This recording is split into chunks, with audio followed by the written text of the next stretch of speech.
Muy buenas noches. Estamos en el programa A la Historia por Media Calle. Hemos venido hablando en programas anteriores sobre el origen del sistema electoral y el origen de los partidos políticos en Costa Rica. Vamos a continuar la noche de hoy, jueves 8 de octubre, dándole forma a este repaso histórico del proceso electoral nacional y de los partidos políticos de Costa Rica y de las formas como se han desarrollado de una u otra manera los partidos políticos en el país. Y el sistema electoral, porque sin sistema electoral tampoco funciona los partidos políticos como los conocemos y como los tenemos en Costa Rica. Partidos que vienen funcionando desde 1890, porque esa es la técnica y esa es la práctica y esa es la historia nuestra, cómo esos partidos vienen funcionando desde esa época. Antes, ya habíamos dicho en varias ocasiones que esos partidos no existían antes de 1890, de manera que desde ese momento los tenemos. Habíamos explicado cómo se había desarrollado la sociedad costarricense, cómo habían surgido las clases sociales, cómo alrededor de esto se habían desarrollado movimientos políticos y cómo habían surgido dentro de ese proceso los partidos políticos tal y como los conocemos ahora, desde 1890 hasta nuestros días. Y también habíamos introducido la idea de que a finales del siglo XIX también se habían dado las luchas sociales, habían empezado a surgir preocupaciones obreras y laborales, y alrededor de esto luchas por los problemas de los trabajadores, dando origen también a expresiones de partidos políticos que reivindicaban los intereses de los trabajadores, de los artesanos y de los obreros, y cómo incluso en la última década del siglo XIX hubo en la Asamblea Legislativa 3 diputados que de una u otra manera representaron esos intereses populares. Félix Arcadio Montero, el último rector de la Universidad de Santo Tomás; Faustino Montes de Oca, electo por el partido de Félix Arcadio, el Independiente Demócrata; y Víctor Golcher, que había sido propuesto por un grupo de obreros dentro de uno de los partidos liberales y que fue electo diputado. Pues bien, también habíamos señalado cómo habían surgido partidos como la Unión Católica, que se reivindicaba como un partido religioso y que fue prohibido en 1898 porque se estableció que no se podía aducir sentimientos religiosos con motivaciones políticas o político-partidarias o en luchas electorales. Después señalamos cómo parte de esos partidos obreros habían llegado a las elecciones de 1913, especialmente en los cantones de Grecia, Limón y San José, porque eran cantones que de una u otra manera tenían un alto grado de desarrollo obrero y de desarrollo de trabajadores y de actividades industriales también. Caso Limón, compañías bananeras, ferrocarril al Atlántico, talleres industriales, se habían desarrollado aspectos importantes de carácter urbano, urbanizaciones, las urbanizaciones donde trabajaban los blancos en Limón, el malecón mismo, se había desarrollado el cable submarino que llegaba ahí, que nos traía noticias desde 1890, en fin, una gran cantidad de actividades importantes, grupos religiosos nuevos que empezaron a surgir en Limón, etc. Grecia, porque Grecia era un cantón que concentraba actividades cafetaleras muy importantes y con ello beneficios, ingenios de caña de azúcar vinculados a la producción de caña, que se había desarrollado en todo el Valle Central, en la parte norte del Valle Central. Entonces ahí había una composición de obreros agrícolas muy importantes, y los obreros agrícolas van a jugar un papel extraordinario, muy elevado en las luchas sociales de Costa Rica, prácticamente desde principios del siglo XX hasta avanzado el siglo XX, hasta los años 80, los obreros agrícolas fueron uno de los bastiones más importantes de las luchas obreras en Costa Rica, de las luchas sindicales y de la obtención de derechos sociales y de mejorías sociales entre los trabajadores de estas regiones. Pues bien, teníamos el voto directo, 1913, tenemos 3 partidos que se habían propuesto para 1913, ninguno de ellos sacó los votos suficientes para la elección. Los 3 candidatos tenían que pasar al Congreso de la República, porque así eran las leyes en ese momento, o las leyes establecían que los resultados electorales se pasaban al Congreso de la República, a lo que es hoy la Asamblea Legislativa, y era el Congreso el que de una u otra manera aceptaba o rechazaba los votos, aceptaba o rechazaba los resultados. Así funcionó hasta 1948. Pues bien, en la elección del 13, ni Carlos Durán, ni Máximo Fernández, ni Rafael Iglesias, que eran los candidatos, sacaron los votos suficientes para ser electos por el Congreso.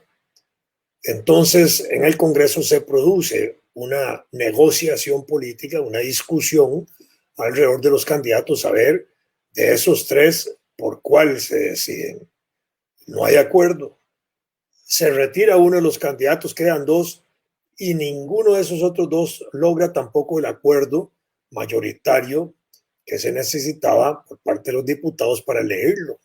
Entonces desechan a los candidatos presidenciales. Y en su lugar, el Congreso tenía la potestad y la facultad y la obligación de nombrar lo que se llamaban designados a la presidencia. Los designados a la presidencia son los equivalentes a los vicepresidentes actuales. Entonces el Congreso elige 3 designados a la presidencia, que eran los vicepresidentes. Y una vez que elige los 3, llama a ejercer a uno de ellos la presidencia de la República.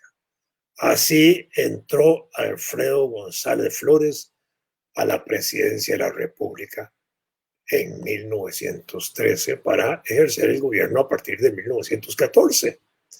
Bueno, esto se repite como fenómeno una vez más en el 48, en una parte, ¿en cuál? Cuando al resultado de 1948 se pasan los votos o el informe electoral al Congreso de la República, en este caso por el Tribunal Nacional Electoral que se había constituido en 1946, pero que tenía la obligación de enviar siempre el resultado al Congreso para que el Congreso decidiera. Y en esa elección del 48, habiendo ganado, por lo menos en el resultado electoral, Otilio Ulate, el Congreso, que tenía una mayoría de diputados republicanos contrarios a Ulate y de comunistas también contrarios a Ulate, toman la decisión de anular las elecciones. Y en ese proceso de anulación de las elecciones se gesta o se produce el levantamiento de don José Figueres, que da origen a la llamada Guerra Civil de Costa Rica a mediados de marzo hasta mediados de abril de 1948. Pero este es el evento por el cual sucede, porque se anula una elección por parte del Congreso, que el Congreso estaba facultado para hacerlo, ¿verdad?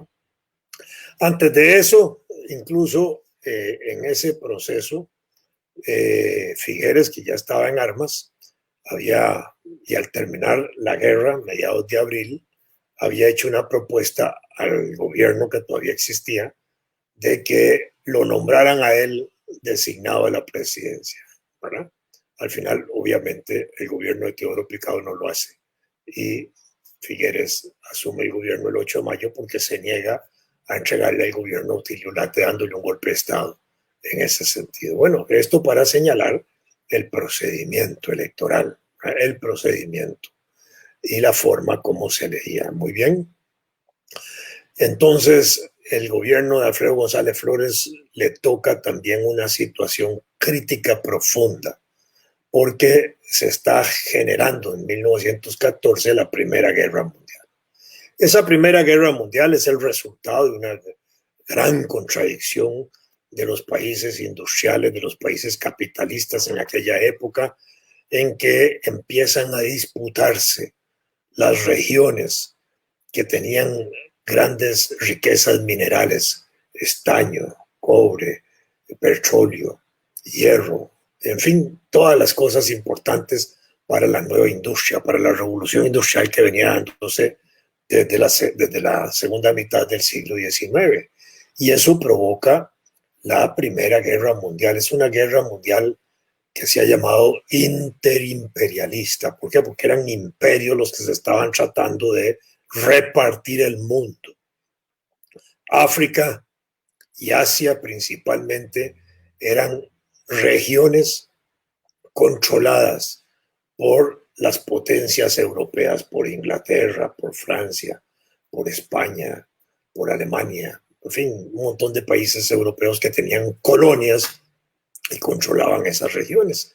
Y entonces se viene el problema de la disputa colonial, de la disputa interimperios entre los imperios para redistribuirse esas regiones, porque tenían tierras con riqueza mineral, tierras con hombres que los ponían a trabajar en esas tierras y mano de obra barata.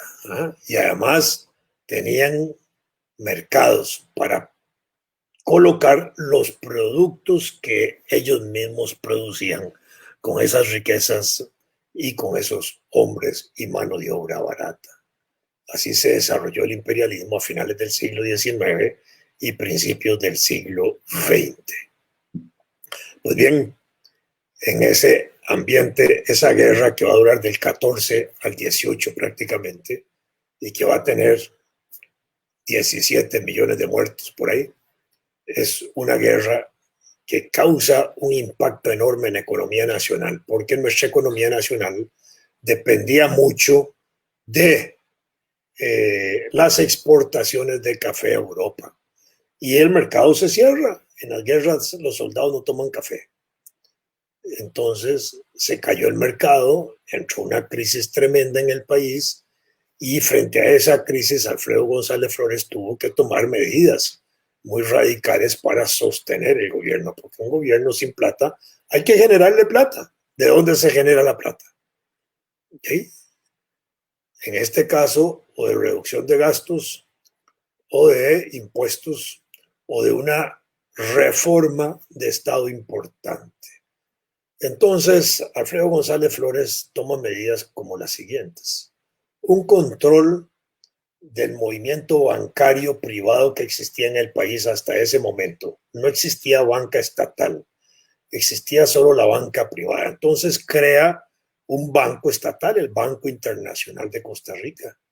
Con este banco le mete un control al movimiento bancario diario de los bancos privados y los obliga a crear lo que se llama el encaje mínimo legal, que todavía existe, que es una reserva de plata del movimiento diario de los bancos que debe mantenerse en los bancos para garantizar las operaciones bancarias y para garantizar los depósitos y las cuentas bancarias de los clientes. Muy bien, primer golpe a los capitalistas. Se opone a la exportación de oro y plata, porque en Costa Rica había minería, todavía hay recursos minerales muy ricos, ahí está toda la discusión del oro que hay en Cruzitas y en otras partes del país, que se dice que es súper millonario en dólares, casi 10,000 millones de dólares o más que pueden haber ahí, y algunos dicen hasta 30,000. Bueno, ahí está. En esa época había explotación minera en las juntas de Avangares y en Tilarán. Entonces se prohíbe la exportación de oro y plata. Todavía hoy, parte del negocio es la producción del oro para exportarla, no es para dejársela aquí. Cuando ha habido tradición de explotación del oro en Costa Rica, sea por coligalleros, por esos que andan recogiendo pepitas de oro en los ríos y ese tipo de cosas, generalmente en las zonas donde hay ese tipo de situaciones hay agencias bancarias del Banco Nacional de Costa Rica que recogen oficialmente ese oro y lo pagan a los coligalleros. Eso lo vi yo funcionar en la zona sur, allá en Golfito, y en esas zonas, ahí llegaba la gente con sus pepitas de oro sacadas en el río y se las daban al banco, las pesaban y se las pagaban al precio oficial. Bueno, ahora dicen que eso sucede también y que sirve hasta para lavar oro que traen de Nicaragua. Bueno, es parte de un negociazo que hay ahí alrededor de eso. La no explotación de las minas y el centro minero de Cruzitas ha servido también para mover un oro clandestino que viene de Nicaragua. Bueno, eso es una discusión aparte que tal vez en otro momento la podemos abordar. Entonces, control a los exportadores de oro y plata. Más todavía, le mete control a los militares. En esa época los Estados Unidos proponía la modernización de los ejércitos del Caribe y sustituir ejércitos por las llamadas guardias nacionales, que eran ejércitos modernos, porque muchos de esos ejércitos que existían a principios del siglo XX eran ejércitos que venían desde el siglo XIX y que venían incluso desde las guerras anticoloniales, excepto me parece a mí que era el ejército de Chile, que desde mediados del siglo XIX se había modernizado con una influencia alemana muy fuerte. Pero el resto eran ejércitos tradicionales que Estados Unidos está tratando de modernizarlos. Incluso a Costa Rica le ofrecen la posibilidad de modernizar el ejército nacional por una guardia civil. Y Alfredo González Flores se opone, porque eso significaba más gastos en el campo militar. Muy bien, y no había capacidad para eso. Entonces se enfrenta, Alfredo González Flores se va enfrentando banqueros, mineros, y se enfrenta a los intereses militares nacionales y extranjeros. Porque también la actividad militar es una industria de guerra. Es una industria que está produciendo constantemente armas y balas para esas armas. Y generalmente las armas avanzan tan rápido que en promedio cada 6 meses se va modificando el parque, lo que llaman el parque, que es todo el armamento, porque van surgiendo armas nuevas y balas nuevas. Y como hay que practicar, entonces hay que estar gastando balas para la práctica, no solo para la guerra. Y hay que gastar más, entonces se inventan guerras para ir a gastar balas y usar armas en las guerras. Muchas guerras son artificialmente hechas y montadas y tienen efectos reales, provocan enfrentamientos de pueblos, de naciones, de continentes, etcétera, porque empiezan de esa forma y terminan evolucionando a grandes conflictos y conflagraciones internacionales, muchas de ellas, porque es un negocio. La guerra es un negocio para vender armas, para comprar balas, para vender armamento moderno, y también se mueren los soldados. Entonces sustituir soldados es parte de ese negocio, ¿verdad? No sé si contemplarán que el entierro de los soldados también es otro negocio, ¿verdad? Cuando en una guerra mueren 17 millones, cuando en otra guerra mueren 52 millones, la Segunda Guerra Mundial, perdón, la Primera Guerra Mundial, sí fueron 17 millones, por ahí anduvo.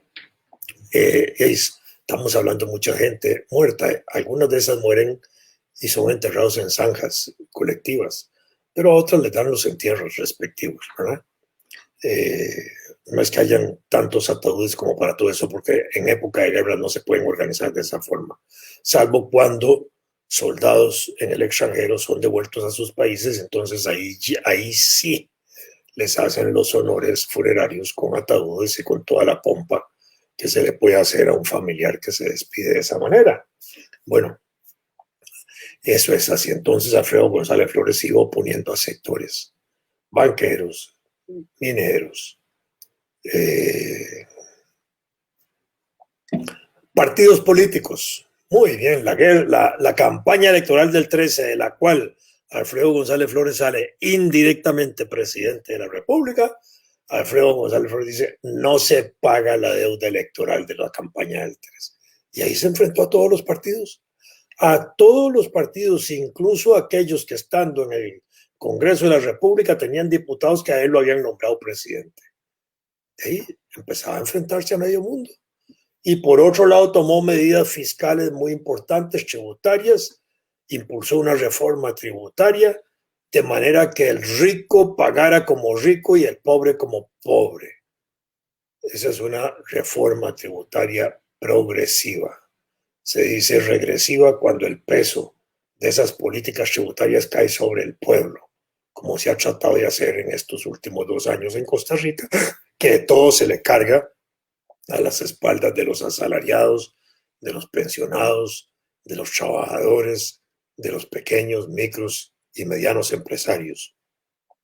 Bueno, Alfredo González invirtió la tortilla. Bueno, eso se va dando ahí en ese proceso.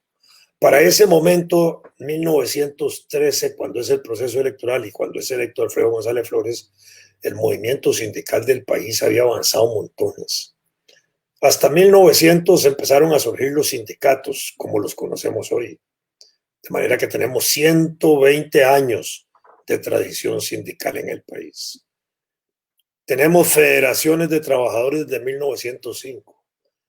Y en 1909 un grupo de profesionales y de intelectuales y de autores y de cultores, de líderes culturales que había en el país en aquella época, entre ellos Joaquín García Monge, Carmen Lira, Omar Dengo, los científicos Jiménez Rojas, los obreros de aquella época, el autor de la letra del himno nacional, José María Celedón Brenes, impulsan un centro de estudios que se llama Centro de Estudios Sociales Germinal.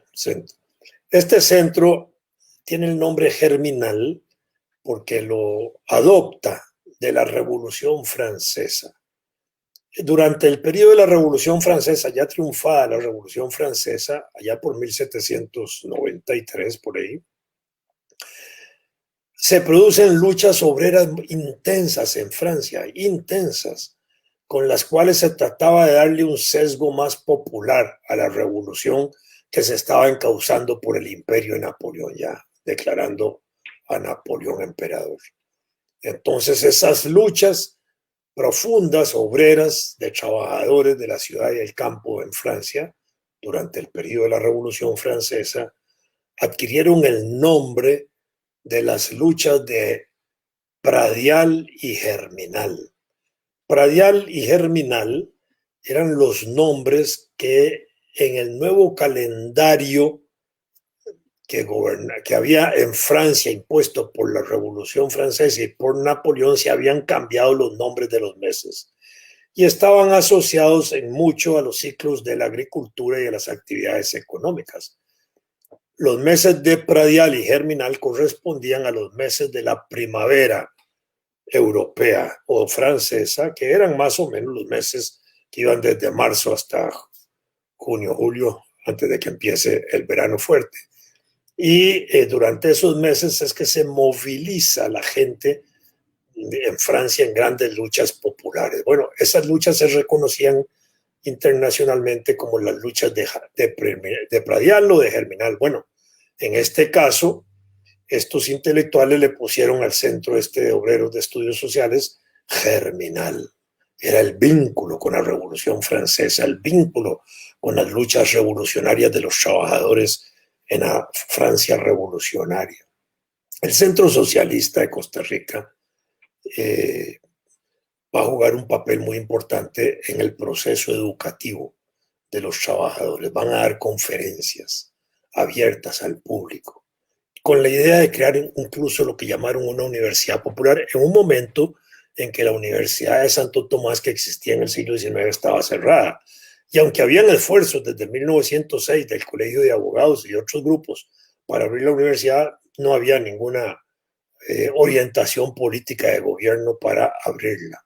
De manera que ellos empiezan a cumplir una función educadora de masas entre comillas, para aquellos trabajadores que les gustaría ir a escuchar pláticas, charlas, conferencias sobre aspectos de economía y sobre aspectos de sociología política.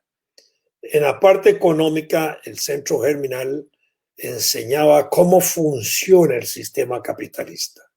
Y dentro de ese sistema capitalista, que era el sistema capitalista de Costa Rica, cómo se explota a los trabajadores por parte de los capitalistas. Muy bien, esa era la parte del curso de economía.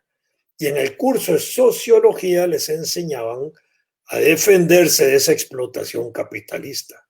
Y la forma de defenderse más clásica era organizándose en sindicatos para luchar desde los sindicatos contra la explotación capitalista y lograr con las luchas obreras y sindicales mejoras, beneficios sociales, mejores condiciones de trabajo, etcétera. Entonces tenemos esa combinación de educación política en el centro germinal que conducía a entender cómo funcionaba el sistema y cómo combatir los males del sistema. El Centro de Estudios Sociales Germinal no fue un partido político en sí mismo, pero en cierta manera contribuyó a desarrollar una conciencia política de partido político, de gente que se identifica con una clase social en el conjunto de la sociedad. Muy bien. Ese centro socialista también organiza por primera vez en Costa Rica el 1 de mayo como Día Internacional de los Trabajadores, celebrándose por primera vez en 1913. Y de ahí en adelante se siguió celebrando hasta hoy, con más o menos intensidad y con más o menos gran cantidad de gente en la calle. Este 1 de mayo, en 1913, fue muy unitario. Participaron todos los trabajadores del país, especialmente en el Valle Central. Hubo casi jornadas de 2 y 3 días de movimiento activo en la ciudad. La Sabana se había convertido en un gran centro de reunión. La gente iba ahí a sembrar árboles como parte de esas actividades. De ahí van a hacer la llamada fiesta del árbol después. En fin, se visitaron trabajadores que estaban presos en las cárceles. Se visitaron cementerios por unos accidentes laborales donde habían muerto unas muchachas unos meses antes. En fin, hubo una actividad enorme y, por supuesto, los actos donde se hicieron los discursos de fondo de ese 1 de mayo, uno de ellos hecho por el gran maestro, educador Joaquín García Monge, que es una pieza verdaderamente literaria y rica porque vincula la lucha de los trabajadores en ese momento con la rendición de William Walker, que es el acto por el cual se celebra el día feriado del 1 de mayo. El día feriado del 1 de mayo lo tenemos por la rendición de Walker, no por la generación o la festividad o la lucha de los trabajadores en su 1 de mayo. El 1 de mayo feriado es porque así se estableció al momento de la rendición de Walker. Un poquito tiempo después se estableció que se iba a ser un feriado obligatorio a perpetuam, para siempre, para recordar la derrota de los filibusteros y para afirmar y consolidar en cada 1 de mayo la soberanía nacional, la libertad del país, la independencia y, por supuesto, la libertad del pueblo costarricense. Si William Walker quería hacernos esclavos y había restablecido la esclavitud en Nicaragua en 1856. En fin, estamos hablando de situaciones que eran reales en aquel momento. Bueno, y ahí arranca esa parte. Para ese momento también el movimiento obrero costarricense con la Confederación General de Trabajadores creada, y antes de ese momento habían establecido relaciones también con el movimiento obrero centroamericano, y desde 1911 se había creado la Confederación Obrera Centroamericana más amplia en toda la región. Bueno, ahí teníamos una parte importante de ese proceso. En ese gobierno de Alfredo González Flores, esa masa de trabajadores organizada no entendió adecuadamente las reformas que hacía Alfredo González Flores. ¿Por qué? Porque el gobierno de Alfredo González Flores tuvo una campaña feroz, inmensa, en contra suya. Banqueros, ricos, mineros, partidos políticos, militares, todo el mundo estaba en contra del gobierno por las medidas que venía haciendo, por los impuestos que estaba poniéndole a los ricos. Y entonces había mucho desconcierto frente a lo bueno del gobierno de Alfredo González Flores. Y el movimiento sindical de la época, a pesar de que tenía dirigentes y caudillos culturales como los que les he mencionado, no entendían adecuadamente el momento que se estaba viviendo y la importancia de apoyar al gobierno de Alfredo González Flores en ese proceso de luchas que había en ese momento. Y entonces se fue desgastando, y además Alfredo González Flores quiso hacer un periódico propio de gobierno, que no pudo hacerlo y ejecutarlo de manera correcta, de manera que tenía toda la prensa prácticamente en contra. Y así operó hasta que en 1917 su ministro de Seguridad, Federico Tinoco, se llamaba ministro de Guerra, el secretario de Guerra y Marina, así se llamaba, el título que tenía, le da el golpe de Estado e inicia la dictadura o la tiranía o el gobierno de facto o el gobierno del golpe de Estado desde enero de 1917 hasta julio-agosto de 1919. Prácticamente gobernó por 2 años. En ese momento también, finales del gobierno de Alfredo González Flores, se habían empezado a desarrollar lo que se llamó el Centro Socialista de Costa Rica, que es un grupo de personas organizadas por el doctor Aniceto Montero, que divulga las ideas de la Revolución Rusa, divulga el pensamiento de Vladimir Lenin, el gran dirigente de la Revolución Rusa, y contribuye desde ese punto de vista a estimular y a impulsar las ideas socialistas y comunistas en Costa Rica. Aniceto Montero es quizás el hombre que en ese momento es el más claro en esa dirección de desarrollar ideas comunistas y defender la Unión Soviética, primero a Rusia y después a la Unión Soviética como países socialistas y como modelos a imitar por el resto de los países del mundo. Dije primero Rusia porque la revolución en Rusia triunfa en el 17 y es en la República de Rusia, la República del Zar. Pero en 1921, la lucha que se había dado en la Revolución Rusa dentro de la Rusia empieza a desarrollarse en las regiones paralelas, limítrofes con Rusia, en las repúblicas que existían ahí, asiáticas, y terminan aliándose al proceso de la Revolución Rusa porque triunfan procesos revolucionarios en esas repúblicas y fundan la Unión de Repúblicas Socialistas Soviéticas en 1921. Entonces tenemos 2 etapas, la etapa de Rusia y la etapa de la Unión de Repúblicas Socialistas Soviéticas. Y Aniceto Montero está penetrado de eso. Había conocido a Lenin allá por 1910 cuando él estudiaba en París y estudiaba con ese sabio extraordinario Clorito Picado, que le debemos el nombre o lo recordamos en su nombre en el Instituto Clorito Picado de la Universidad de Costa Rica, que tan importante papel está jugando en estos días con el desarrollo del plasma para ver si podemos combatir la muerte generada por ese virus COVID-19. Lo que se está desarrollando en el Instituto Clorito Picado es algo extraordinario, un plasma para combatir la enfermedad en el enfermo, es decir, para detener la muerte, para decirlo de esa manera. Eso puede ser una verdadera revolución. Antes que desarrollar una vacuna, no tenemos capacidad para hacerlo aquí en Costa Rica, sí podemos desarrollar un plasma que puede detener la muerte. Es como el cuento de Ubieta que mete a la muerte en el árbol y no le permite bajarse, algo así. Bueno, pero ahí estamos con esos extraordinarios científicos del Clorito Picado y con nuestros queridos hermanos, 6 caballos que están trabajando duro para producir el plasma. Son 6 caballos, creo que son los que tienen ahí, según el informe que yo tengo. Esos caballos tienen nombres, lamentablemente no tengo la lista de los nombres a mano, si no se los hubiera dado con mucho gusto, porque pienso que hay que rendirles tributo a estos queridos hermanos, como decía San Francisco de Asís, de los animalitos, ¿verdad? Que eran nuestros hermanos y nosotros venimos del reino animal.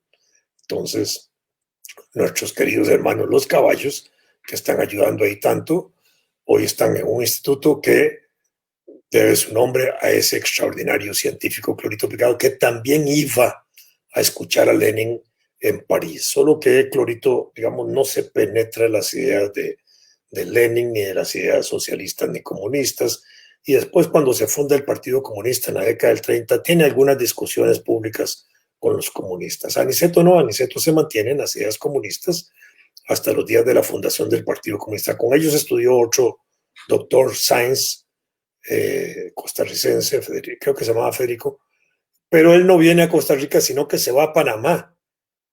En esos mismos años en que Aniceto viene para acá y Clorito también, él se va para Panamá y en Panamá hace el mismo papel que Aniceto en Costa Rica, contribuye y ayuda a desarrollar al movimiento sindical panameño en la década del 10. Bueno, Aniceto funda el Partido Socialista y ese Partido Socialista va a durar prácticamente hasta la muerte de Lenin en 1924, con cierta agitación importante en las ciudades, y todavía se mantiene en el rumor, digámoslo así, hasta 1928. Ya no como un partido existente, pero sí había algo de ese resabio en ese momento.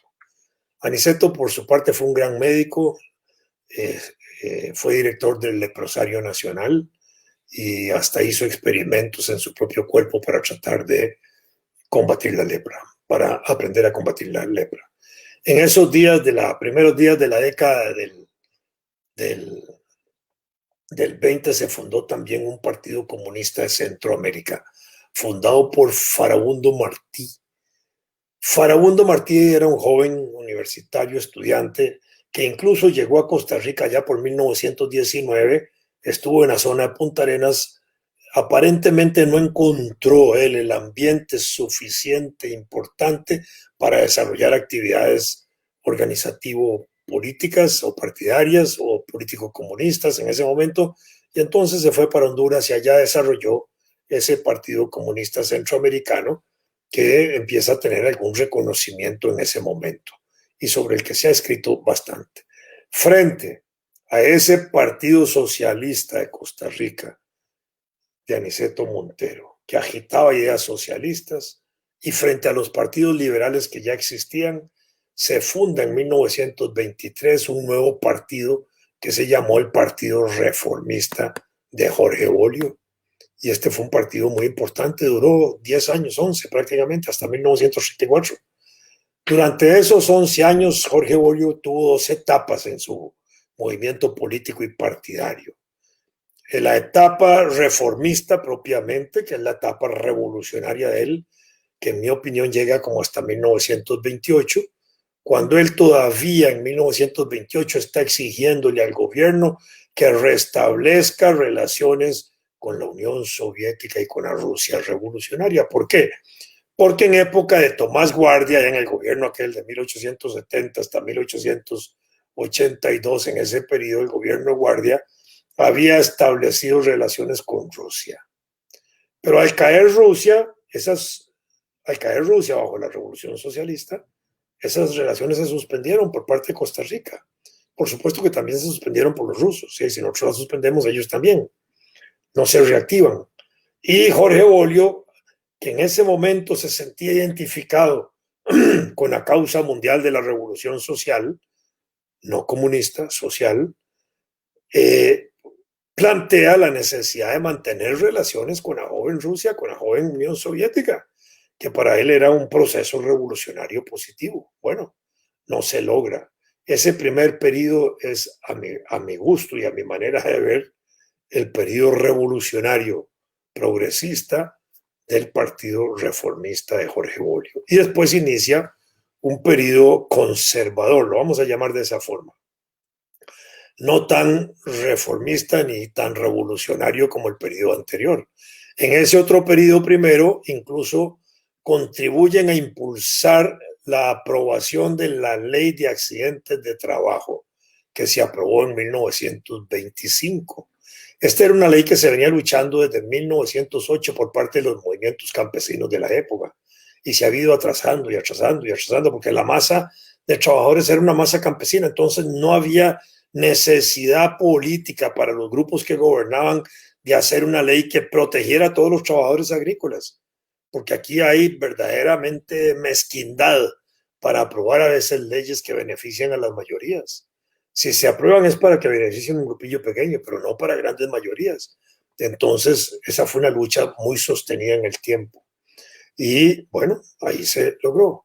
La otra lucha importante, anterior al Partido Reformista, pero que estuvo metido ahí el Centro Socialista y la Confederación General de Trabajadores, que se había fundado en 1913, fueron las huelgas de 1920, que contribuyeron a desarrollar la jornada de 8 horas de trabajo en Costa Rica. Antes de 1920, podemos decir, no habían jornadas de trabajo de 8 horas, o digamos, no eran obligadas. La jornada de trabajo era más extensa y largamente extensa. Habían jornadas hasta de 20 horas en las panaderías de la época, y en algunos centros de trabajo, panaderías especialmente, se trabajaba 20 horas, se quedaban a dormir en la panadería hasta el fin de semana.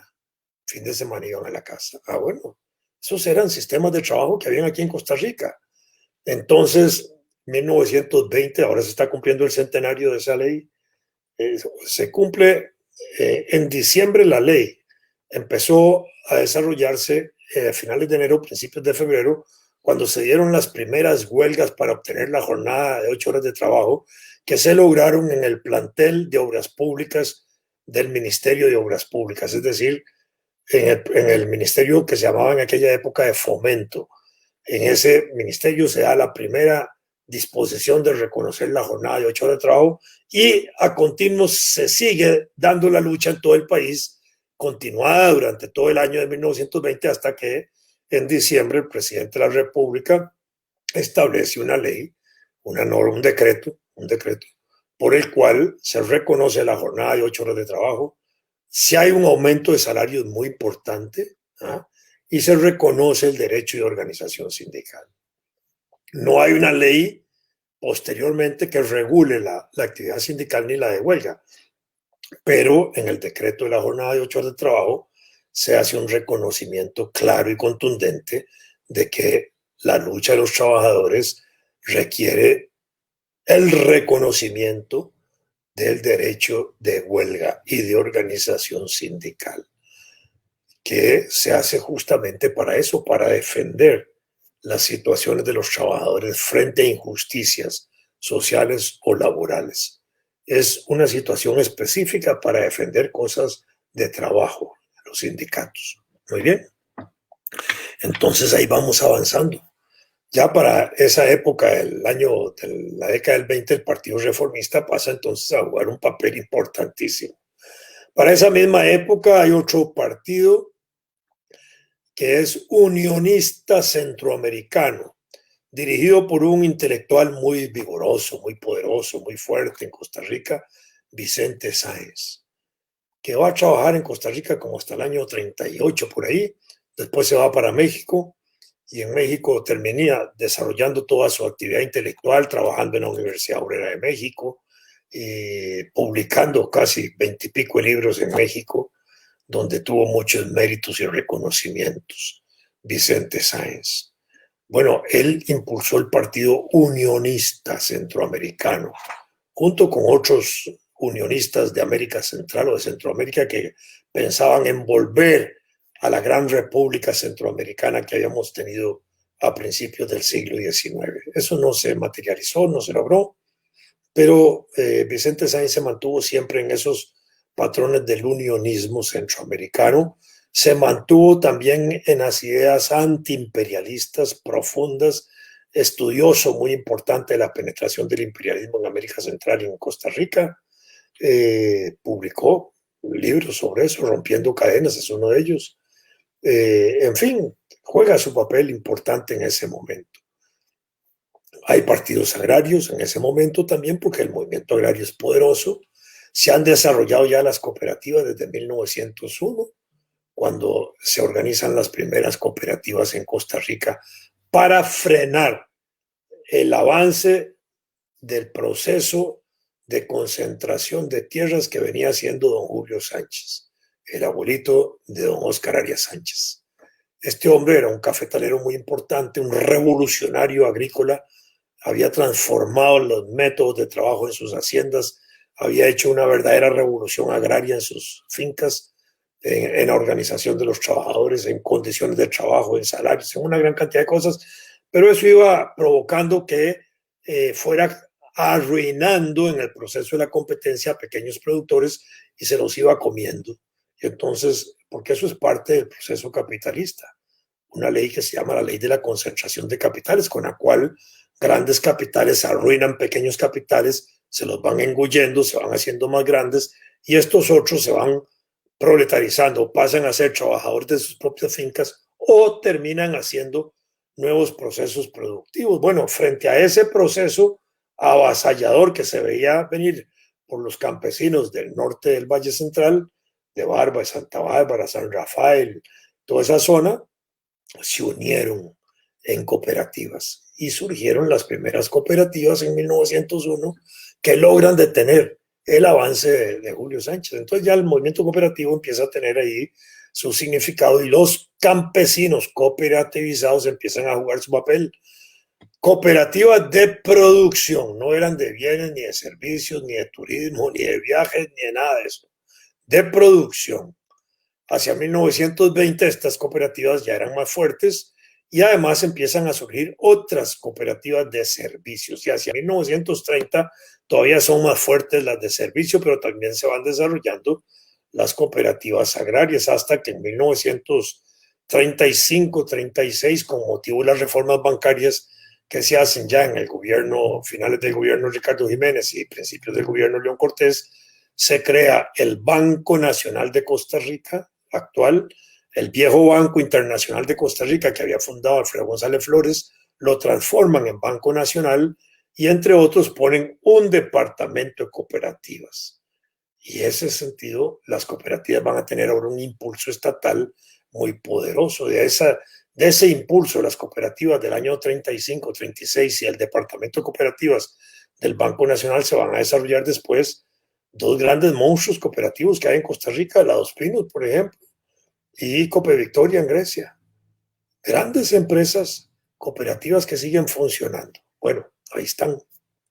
Entonces ese es el ambiente político de la época, pero también se había desarrollado desde principios de siglo un movimiento antiimperialista profundo en el país. ¿Por qué? Porque las empresas extranjeras que estaban ya ubicándose en Costa Rica, el ferrocarril, con el ferrocarril las bananeras, con el ferrocarril las empresas mineras del norte de Tilarán y Abancares, con el ferrocarril una parte del desarrollo de la electricidad en el país, etcétera, empiezan a desarrollarse actividades y contratos con esas empresas, contratos del Estado con esas empresas, que garantizaban su existencia, por supuesto, y su expansión. Entonces, esas empresas que eran exitosas, como las del banano, provoca que cafetaleros quieran producir banano y empiezan a producirlo. Y de pronto se encuentran con un obstáculo muy grande, los contratos bananeros. ¿Y qué decían los contratos bananeros? 1901, que la empresa reguladora de la actividad bananera era la compañía bananera, la extranjera.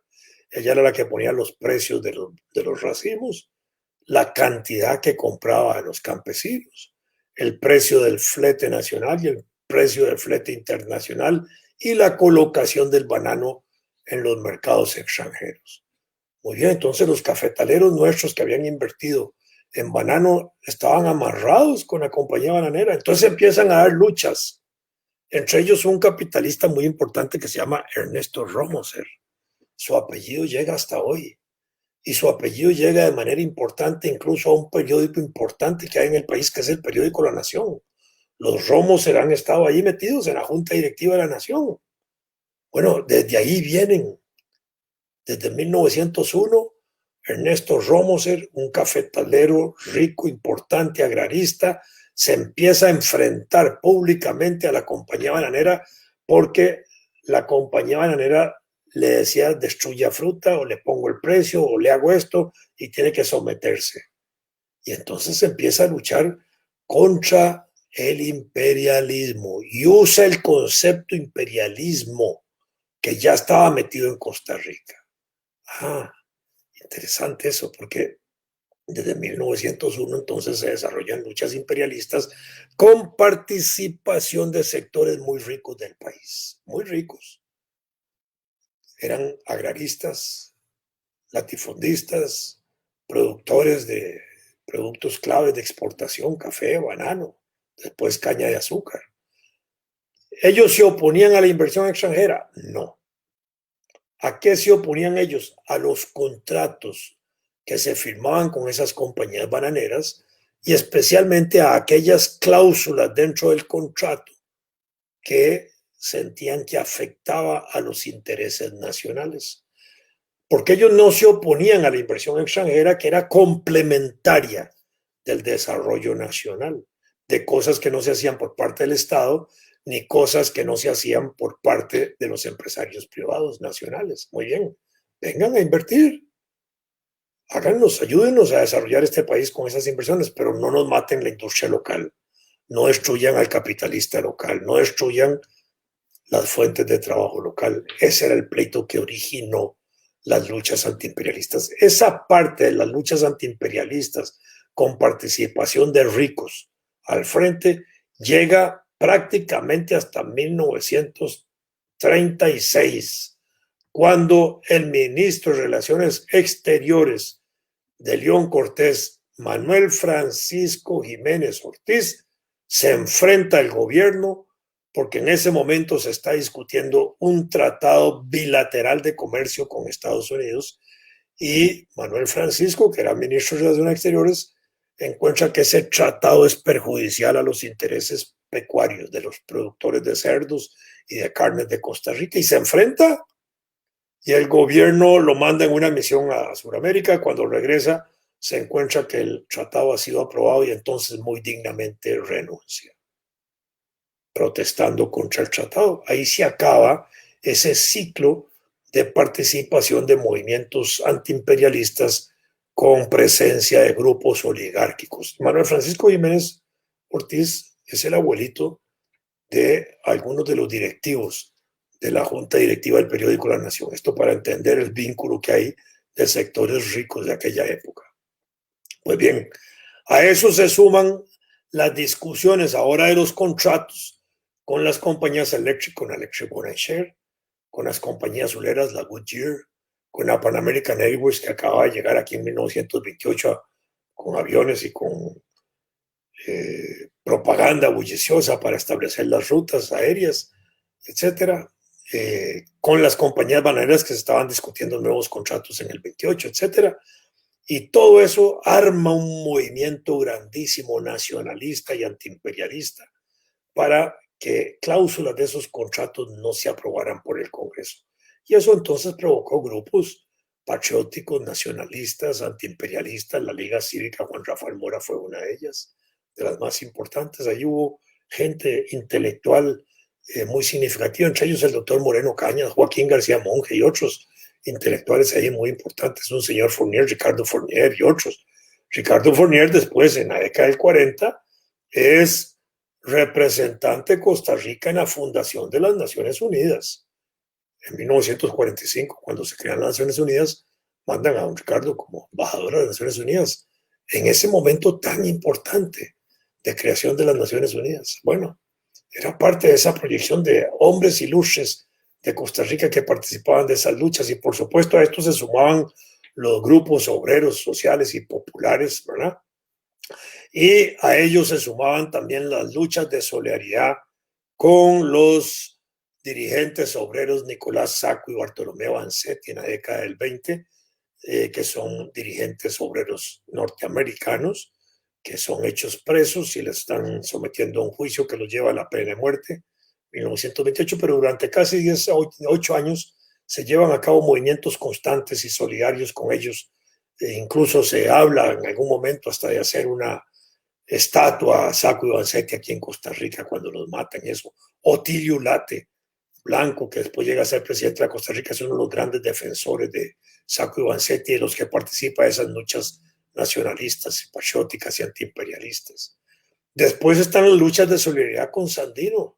Primero en la década del 10 con Benjamín Celedón, que era el líder nicaragüense que también se levanta en un movimiento guerrillero contra la primera intervención norteamericana en Nicaragua, que se produce en esos años, desde 1914 hasta 1923-24. Salen los gringos de Nicaragua, vuelven a entrar en el año 27 hasta el 30 y pico, y en ese segundo movimiento se levanta Sandino. Para el primer movimiento, en favor de la lucha de Benjamín Celedón contra la intervención militar en Estados Unidos, en Nicaragua, aquí hubo movimientos de solidaridad, entre ellos el propio Jorge Bolio, que salió a pelear a Nicaragua al lado de Benjamín Celedón, incluso allá fue herido. Después combatió a la dictadura de Tinoco, donde también tuvo sus heridas y sus golpes, por eso tuvo el título también de general. Al padre Bolio se llamaba el general Bolio, ¿verdad? Él mismo se decía el tribuno de la plebe, el representante del pueblo.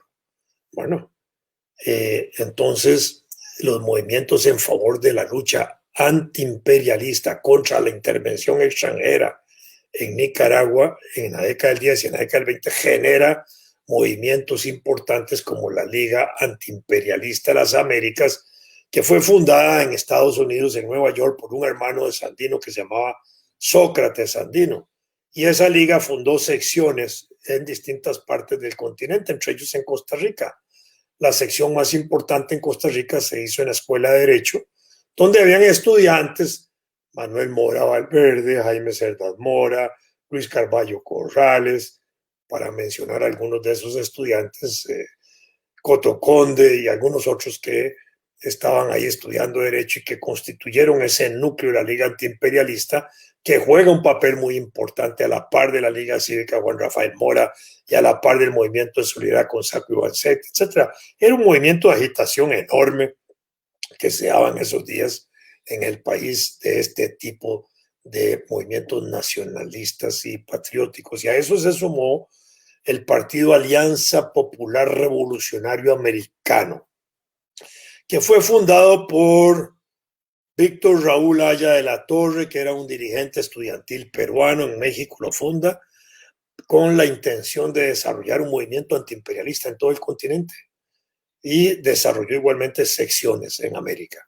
En Costa Rica, la sección costarricense del APRA estuvo ahí Carmen Lira, Luisa González, el esposo de Luisa, Gonzalo y otros intelectuales importantes. Y el mismo Víctor Raúl Haya de la Torre, joven estudiante en aquella época, venía a Costa Rica y daba conferencias y era recibido con honores hasta en el Teatro Nacional. Y se desarrolló un movimiento antiimperialista muy vigoroso en esos años, que culmina en cierta forma en un partido que se llamó Bloques y Obreros y Campesinos e Intelectuales en las elecciones de 1930, que propuso la candidatura a diputado de Joaquín García Monge, que no salió electo. Bueno, y así son las elecciones, pero ahí había un proceso de lucha antiimperialista. Y ese movimiento antiimperialista, especialmente el de los jóvenes universitarios o de la Escuela de Derecho de la Liga Antiimperialista, se fusionan con el movimiento sindical de la época. El movimiento sindical venía de la Confederación General de Trabajadores de 1913 hasta 1923, porque en el 23, cuando hacen el segundo Congreso Obrero de esa organización, le dan el apoyo a Jorge Bolio. Y al darle el apoyo a Jorge Bolio, se disuelve la Confederación de Trabajadores. Surge otra Confederación Obrera Costarricense o Confederación Obrera Nacional, que llega hasta el año 28, y en el año 28 se transforma por Unión General de Trabajadores. Y es el periodo de la crisis mundial que se está desatando desde Estados Unidos a todas partes del mundo, y que también vuelve a repercutir a Costa Rica con un peso enorme. Si la Primera Guerra Mundial había repercutido con medidas, con situaciones económicas desastrosas para el país, que obligó al gobierno de Alfredo González Flores a tomar medidas importantes, la depresión del 28 hasta el 34 igualmente va a provocar una situación grave en el país y un desempleo enorme en aquella época. Un desempleo que alcanzó el 12.6% más o menos de desempleo que en aquella época eran familias desempleadas completas. De esto vamos a hablar la próxima semana, pero familias desempleadas completas. Entonces había una situación muy grande, tan grande la situación de desesperanza que se constituyeron sindicatos de desempleados. Hoy legalmente no se pueden crear sindicatos de desempleados porque los sindicatos solo se pueden hacer con un número determinado de empleados por empresa. 20 empleados mínimo permiten desarrollar un sindicato. Entonces, si no hay trabajadores en empresa y no hay una organización de ese tipo, no se puede hacer un sindicato de la calle, digámoslo así. Un sindicato de desempleados. No funcionaría. Una asociación de desempleados podría hacerse, pero no un sindicato legalmente hablando. Aunque en la realidad se puede imponerse, eso es la verdad. Por otro lado, internacionalmente, la situación había cambiado, había terminado la Guerra Mundial, había surgido Rusia y la Unión Soviética, y había una recomposición en Alemania de revaloración del espíritu alemán sobre el que había caído todo el peso de la Primera Guerra Mundial, y empieza a surgir un nacionalismo en Alemania y un nacionalismo en Italia. En Italia desde 1920 con el triunfo de Benito Mussolini, que produce el movimiento fascista italiano, y en Alemania a finales de los 20 y principios de los 30 el movimiento nacional socialista que va a conducir al desarrollo de Hitler al poder en 1933. Y resultado de este proceso, en 1928 aquí en Costa Rica se funda el Comité Fascista de Centroamérica.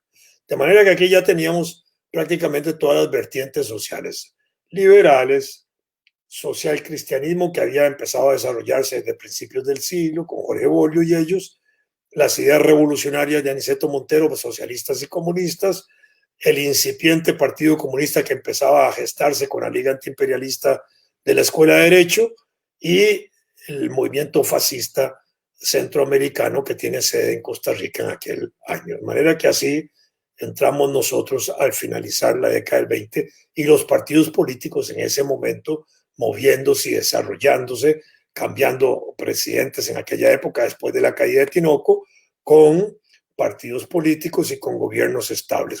Don Julio Acosta del 20 al 24, don Ricardo Jiménez del 24 al 28, Cleto González Víquez del 28 al 32, le daban ya continuidad y fortaleza al régimen político y electoral y al sistema político electoral del país, porque de ahí en adelante, cada 4 años, de manera más fuerte y más sólida, se fueron haciendo los procesos electorales, de los cuales hablaremos de hoy en 8. Si de hoy en 8 no hablamos de procesos electorales, vamos tal vez a hacer un paréntesis para hablar del poder legislativo, porque estará inaugurado para esos días, me parece, el nuevo edificio legislativo. Entonces daré algunas pinceladas de cómo evoluciona el poder legislativo en Costa Rica, que es un sitio donde también la actividad de los partidos políticos llega con la representación popular de los diputados. Muy buenas noches.